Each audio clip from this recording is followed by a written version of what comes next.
তাহলে আমরা মাঠে কর্মসূচি দেব। আমরা সেজন্য অবজার্ভ করছি। আমরা সরকারকে বলেছি সরকার যেন আর একটু কঠোর হয় এবং নিজেদের ভিতরে যেন আর কোঅর্ডিনেশন থাকে। আর কোনো ঘটনা ঘটার আগেই যেন সরকারের গোয়েন্দা সংস্থা যথাযথভাবে ইনফরমেশন দিতে পারে। কারণ আমরা ইংরেজিতে একটা কথা জানি, প্রিভেনশন ইজ বেটার দ্যান কিউর।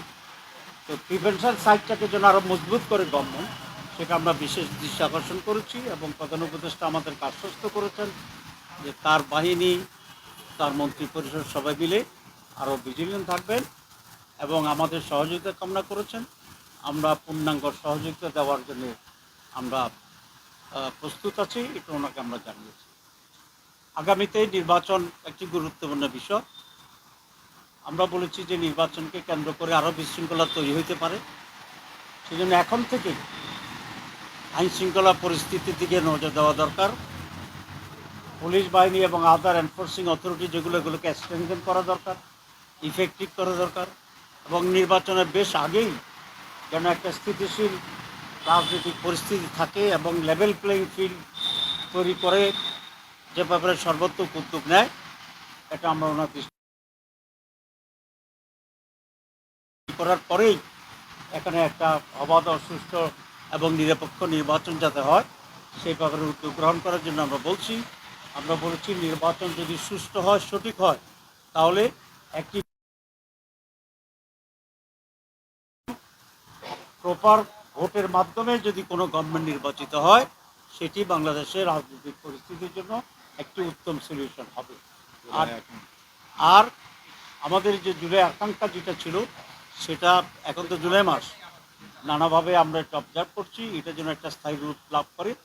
বিশেষ করে ঐক্যমত্য কমিশনে আমরা কাজ করছি, সেখানে প্রয়োজনীয় যে সমস্ত সংস্কার প্রয়োজন সেগুলোর ব্যাপারে যেন আমরা ঐক্যমত্যে পৌঁছতে পারি। যারা কিছুটা ভিন্নতা করছেন তারা ওই ব্যাপারে যেন কিছুটা সহযোগিতা করে আমাদের জুলাই সনদ তৈরি করতে যেন আমরা পারি, সেটা আমরা দেখব।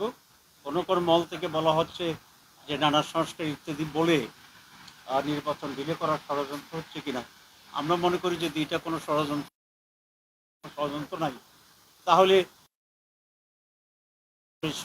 ষড়যন্ত্রটা নস্যাৎ করে দিতে পারে। এখন আমরা একটা নির্বাচন করতে, এতটুকুই আজকে মোটামুটি আলোচনা। এখন মূল ইম্পর্টেন্ট পয়েন্ট হচ্ছে যে আমরা ঐক্যবদ্ধ আছি, ফ্যাসিবাদের বিরুদ্ধে আমরা সংগ্রাম করবো, প্রয়োজনে আরেকবার প্রতিরোধ গড়ে তুলব এবং সরকার তার কাজের দিক থেকে আরও বেশি ইফিসিয়েন্সির পরিচয় দেবেন।